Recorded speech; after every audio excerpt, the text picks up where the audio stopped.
Welcome back, ladies and gentlemen. Today we are going to have a bit of a deep dive on the Balin's expedition team. Now that we have all 4 chapters of the raid, they did say that this team will be the one that you will need to score big points in chapter 4. And after playing chapter 4, I have a really good feeling that this team is going to not only be great for chapter 4, but for the entire raid. If you haven't seen the video that I did a couple of days ago for my first attempt at chapter 4, I will leave a link at the end of this video and also in the description below, so make sure you check that out. One thing that I can tell you for sure is that that chapter is absolutely brutal, and you will need well-developed teams if you are even going to progress up to difficulty 3. So the first thing that I'm going to recommend when it comes to Balin's expedition is that you must have your characters at bare minimum gear 8.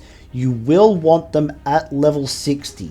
Do not stop leveling these guys up. I know that it does get harder to level them up as you get sort of past that level 50 mark, but it is very important that you max out as much as you possibly can on these guys. They're not going to be farmable probably until January, given the rates that we've seen for farming so far.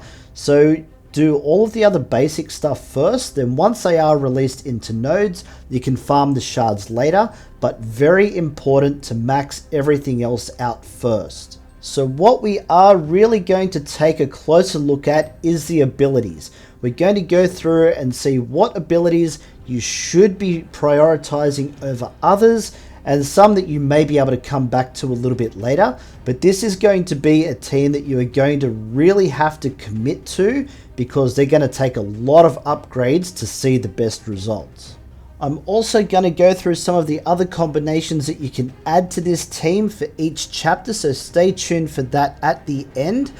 But for now, let's get straight into Balin, and we are going to start with his leadership ability. Now, this is one of those leaderships that you will need to max out. The problem with that is obviously having those green ability mats for levels 5 and 6. But this leadership ability is going to be great for every single chapter in the raid, because it's based on having Banes inflicted on your teammates. For the dwarves, getting this ability up to level 4 is an absolute must, because you have 75% chance to gain Eagle Eye every time a Bane is inflicted on you. And what that means is that attacks cannot miss or be blocked. Now in chapter 4, that is vitally important because of the blind that the Balrog constantly puts on your characters. For any elf allies, every time that a Bane is inflicted on them, they will have 75% chance to gain protection, which increases their armor by 50%. And because elves can die a little bit easier than the dwarves, this is going to increase their survivability for some of those big hits that the Balrog inflicts. Now, getting this up to the maximum means that you will always gain Eagle Eye or protection, depending on if it's an elf or a dwarf. You've also got an extra 10% in armor that you're adding to all of those allies. Now, Banes are a huge part of every chapter in this raid, so these things are going to be triggering all the time. So if you have this all the way at level 6, you're going to have Eagle Eye and protection on your characters all the time. But let's move on to his basic ability, and again, you're going to want to get this at least up to level 4 to start off with, because he will always cleanse a Bane from one of his allies just by using his basic attack. Also, cleansing Banes does score you points, so his basic attack is guaranteed points as well as the damage that he applies. So I would definitely get this to level 4. Maxing this out is something that you're going to come back to, because you have an extra 50% damage that you can add to that. But I would save some of those ability materials for some of the other abilities to start with. And like I said, you can always come back a little bit later and get that extra 50% damage. Moving on to his first special ability, and this is where things really start to ramp up as far as damage is concerned from Balin. And like his basic ability, you're definitely going to want to get this up to level 4 to start with, which is going to give you 240% damage plus 20% damage per boon that he has on him, which could give him up to 100% extra damage on top of the base damage. And on top of that, he also has 50% chance per elf ally to get 1 stack of nimble. Now you're going to be running him with Orophin and Rumil, so you're going to have 2 elves with him to start with. That's all you need to get that 100% chance to gain nimble. And once again, you will be coming back to max this one out, because you have an extra 90% damage plus an extra 10% per boon. So that could be an extra 150% on top of that base damage. So make no mistake, this guy is really going to pack a punch. That's why you really need to get those gear and levels up, because the more base stats that you can build up on him, the more damage that he is going to deal, and you really want him being your main damage dealer for this team. But getting on to his second special ability here, now this one is going to score you a heap of points and really keep this team alive. Now getting this one up to level 3 means you cleanse 2 Banes from all dwarf and elf squad members. Now this is very important, not just for points, but also keeping your team alive. A lot of these chapters you can die quite quickly. Now you even think on chapter 3, where you get those stacks of capture building up quite rapidly. If you can remove 2 of those stacks, it's going to save your characters from being captured. And it's also going to give regeneration, which is going to heal those characters back up. Getting this up to level 4 is going to reduce the stamina down to 3, so you can use this move every 3 turns. This is definitely a key part of the survivability of the team.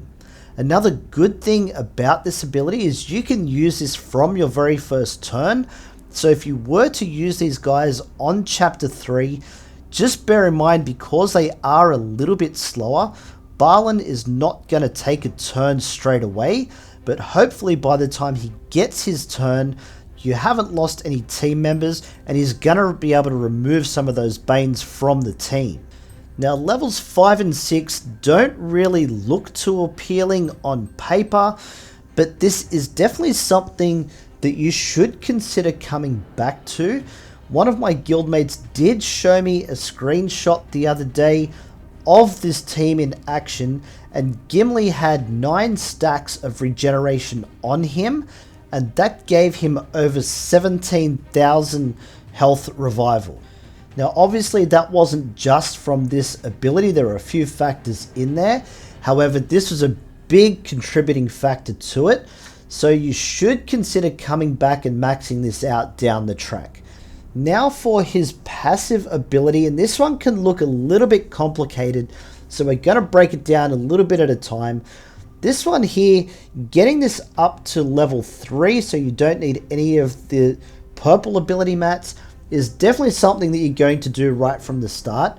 But coming back to this again down the track and finishing this off is really going to make him a huge ticking time bomb if he does die first in the battle. So the first thing that you're going to take note of, just from a level 2 upgrade on this will give him a 5% turn meter boost every time he is inflicted with a Bane. So in chapter 4, there are Banes getting thrown out all over the place, so he's going to be constantly gaining that extra turn meter and getting those extra turns in. This is also going to mean that the cooldowns on his other abilities go a lot faster. Now think about chapter 3. If he is the first one targeted with capture, every time he gets that capture stack added to him, he's gaining 5% turn meter. So he should be able to get a turn before he is captured, cleanse some of those Banes, and also maybe allow some of his other teammates to taunt or provoke and take the focus away from him so that he can then continue and do what he does best. Now the next part of this ability is definitely going to encourage you to put Rumil and Orophin in the team with him, which is how we know that it works best. But when they are allies, the first time this character receives a fatal blow, he will heal himself for 15% of this character's max health. He then has an AoE attack where he hits all enemies for 55% damage twice. This will increase the more that you build this ability up. This is only at level 3 currently. He will also grant 100% turn meter to both of those elven allies, which means they get to take another turn straight away. Now these guys as well can also deal quite a bit of damage, so you're going to have a big AoE attack from Balin, then both of those elves get to fire off some of their big shots as well. Now just having this at level 3 is going to be dangerous enough, but if you do want to come back and invest those purple mats into this ability, you're going to have a total of 25% heal when this is triggered, and you're also going to increase that AoE damage up to 90% per hit. So just to sum up Balin, basically getting everything up to level 4 is going to create a really good character for you, but this is going to be one of those characters that if you can max everything out, you are going to have a real tank in every sense of the word. But before you go spending all of those ability mats just on that one character, we still have Rumil and Orophin to go through, who are going to need some pretty serious upgrades as well. So let's move on to Rumil. Now this guy is really good. His kit is quite simple, very easy to understand, but very effective. So we're going to start out by looking at his basic ability, and as you can see here, just from that level 2 upgrade, he's always going to gain defensive just from using his basic ability. There is a bit of damage to add to this. What I would suggest is just going up to level 3 to start with. Not saying that you won't need the other damage, it's just those ability mats are going to be very important to put towards his other abilities, so you can save a little bit here for the time being. That if you really do like this guy, you like the way that the team performs and you want to get a little bit more out of him, definitely come back and you can apply those extra few levels later. But that brings us to his first special ability. Now on his basic, he granted himself defensive. On his first special ability, you max this out, he actually grants the entire team defensive. So everyone is going to be able to block their very next attack. If you're talking about chapter 3 of the raid, that's going to get you points just from blocking an attack. On the other chapters, it's going to save you from some big damage, but this ability is going to come into play a little bit later in the kit. So trust me when I say you really want to max this ability out as a priority. And that brings us to his second special ability, and this is another one that you do want to max out.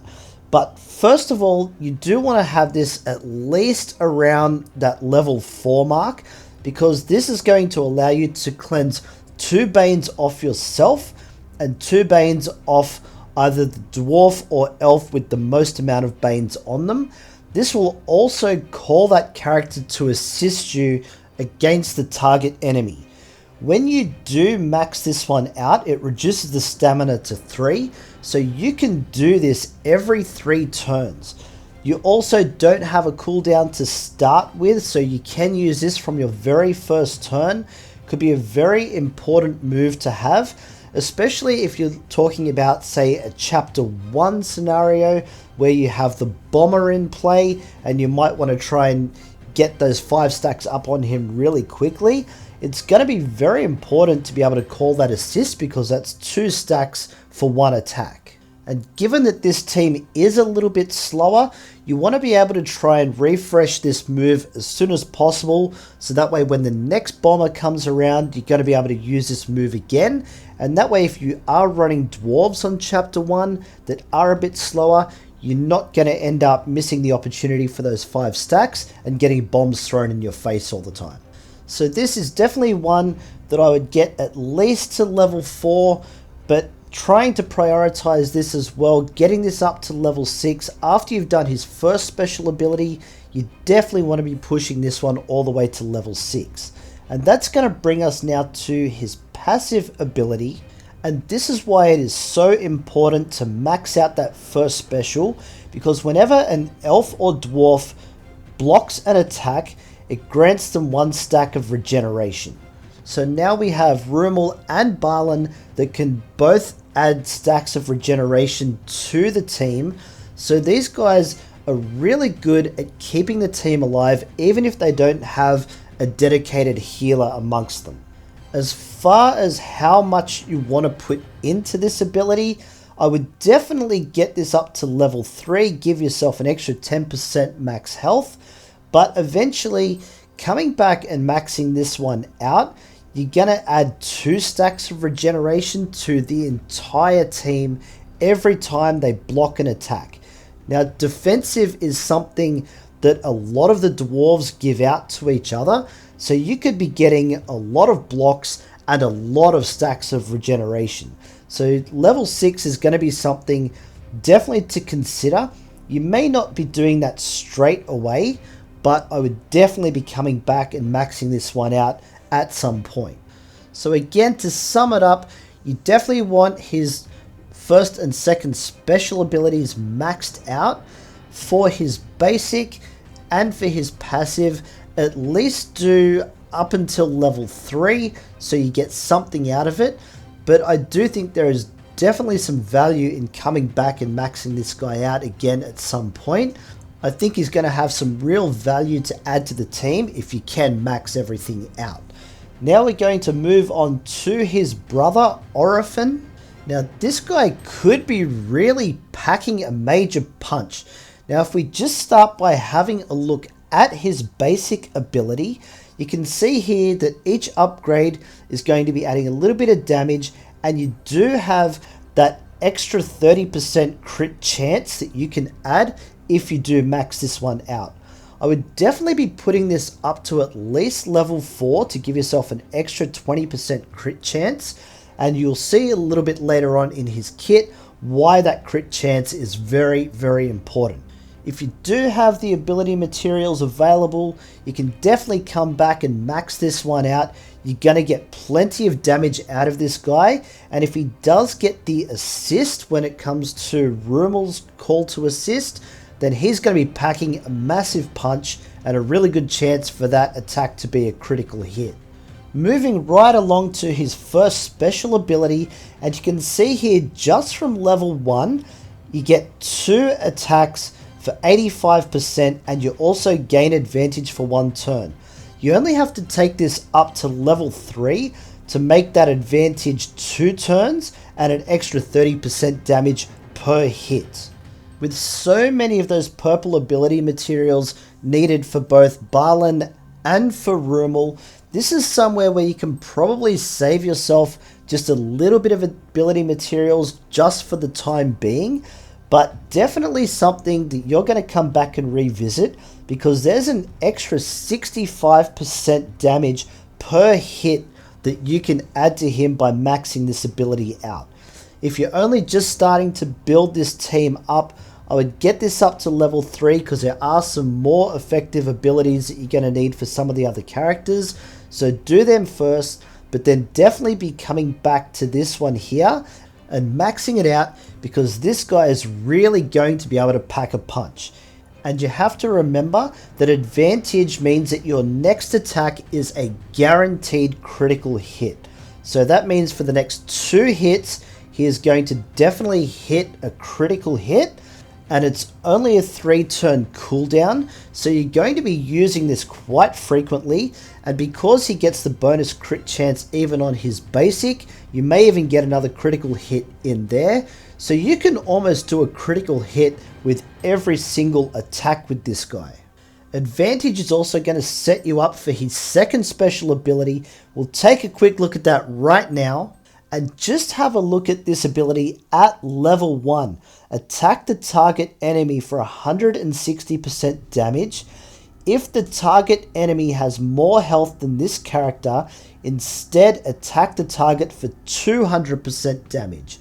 Now this, when you talk about chapters 2 and chapter 4, you've got the troll and you've got the Balrog who have a massive health pool.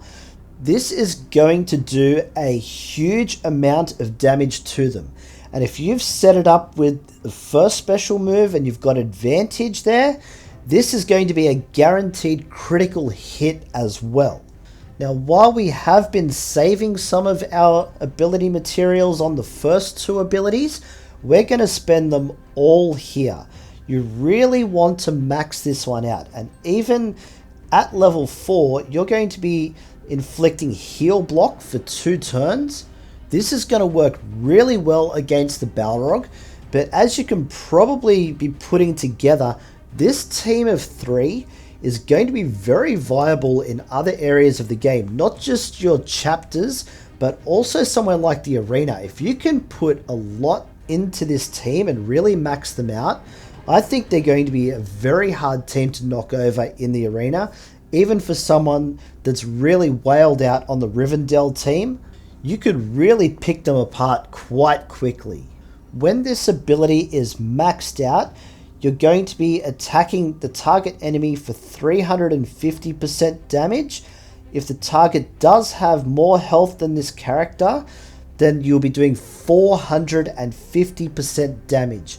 Now you add the critical hit on top of that, you are going to be absolutely smashing holes in that Balrog. And to round this kit out, we're going to take a look at the passive ability here, and this is where it's all going to make a lot of sense too. On a critical hit, grant deadly for 1 turn to a random dwarf and 1 random elf squad member. So that's going to give those squad members an extra 30% critical hit chance, which is just going to allow a lot of these characters to really do a lot of damage. And as we know that there are some of those elves and dwarves out there that can really pack a punch, so if they have deadly, they can really start to punch holes in the opposition very, very quickly. Now, if you decide to max this one out, that's going to increase that deadly to 2 turns, but you're also going to get an extra 10% focus and 30% critical damage. Now, as you can already see with some of these abilities for Orophin, he's already doing a lot of damage. You want to add an extra 30% critical damage to his abilities. He is just going to be an absolute nuke waiting to happen. So I would definitely be investing heavily in this all the way up to level 6. So in a perfect world, you would want to max out everything that you possibly can on these 3 characters. However, we know that ability materials are very hard to come by, so it's going to take a long time to be able to max them out. So hopefully this has helped you guys get a little bit of focus on what you should put your materials into early and what you can save them for a little bit later. But definitely, if you can, I would really want to max these guys out because I think they're going to be viable in so many areas of the game for a very long time. Just to round this video out, what I'm going to do is just give you a few suggestions that you might be able to add to these 3 guys for each chapter of the raid to get some pretty good results, because the teams will vary a little bit. So when it comes to chapter 1, the thing that you do have to remember, if you wanted to add some elves to this team, the Rivendell team is very capable of getting the maximum 900,000 on difficulty 3 as they are, so you don't want to be taking them out of that team if you can help it. But that does leave an opportunity for some of the other elves that you may have already put a little bit of work into to try and unlock Elrond. And that is Neyramiri, because number one, she can heal, so she's going to keep the team alive a little bit longer. And she's also quite fast, so that's going to help put those extra stacks of Don't Rush Me onto the bomber and make sure you get those 5 stacks so that he drops on his own team. Balin's team is a little bit slow, so having that extra speed is always going to help out. The other one that you can add to the team is Leliel. She also has the ability to put all of the elves under stealth, so that way all the focus is going to be on Balin, and he can take damage really well. So if all of their characters are just focused on him, even if he dies, he will then go into his big AoE attack, which can score you a whole heap more points anyway. For Chapter 2, it's a great opportunity to use Philly and Killy. They're a pretty good combo to have. They work really well together. They're also going to work really well with Balin. They also bring some healing and some decent damage to the team to help control that troll. Another combination that you might be able to use against the troll is having someone like Legolas in there who can really do a lot of single target damage, and also Biffa. He is very good against large units. He can also inflict slow, can inflict blind, he can remove those momentum boons. He can also grant teammates with defensive, just helping them absorb that extra damage that you can get from the troll. One thing to note, if you are going to use Biffa or Legolas in the team, make sure that you add Balin to the team first so that it's his leadership ability that's active, because both Biffa and Legolas also have leadership abilities. If you put them in the team first, it may pick up their leadership ability, which will make the whole team a lot less effective. When it comes to Chapter 3, speed is the key. You want to make sure, first of all, that you're only doing difficulty level 3. Do not do anything less than that. And you're going to want to put both Legolas and Neyramiri into the team, because they will both take turns before the orcs take their turn. So there's going to be points on the board just for doing that. Balin's team by themselves aren't very fast, so it's going to take a little while for them to get their turns. So what you really want to try and hope for is that the orcs target Balin first, which means he is going to be getting faster and faster as they attack him, and then he's going to be able to start cleansing those banes, and all of his wonderful stuff starts to happen. I'm not 100% sure if this team will be as good in Chapter 3 as some of the other teams, but depending on what other teams you're running, it may still net you a better result than some other random teams that you might want to throw together. That combination will have some pretty decent Bane cleansing, but you've also got that big heal from Neyramiri, and if the damage is being spread out before you use it, that is going to net you a heap of points. When it comes to Chapter 4, the combinations that worked against the troll could very well work against the Balrog as well. The only thing is that it is harder to stick those Banes on the Balrog. There are going to be certain situations where you can't put Banes on him at all. So that may take some of the effectiveness of Biffa out of action. But Legolas and Gimli could also be a pretty decent combination. Because they can both pack quite a punch, you really want to be doing a lot of damage. If you can't knock that Balrog down to that 1% health, then you're not going to be scoring the big points. That is how you're going to beat him. That's how you're going to maximize your points on that particular chapter. So Legolas and Gimli could be ones to work on. Gimli, now being in the guild nodes, is very easy to farm all the way up to 7 stars, so there's no reason why you won't be getting the maximum out of him. But that's it for this one, guys. I hope this really helps you out. Don't forget, like and sub, you know the deal. We got plenty more Heroes of Middle-earth coming your way. Don't miss out, and we'll catch you in the next one.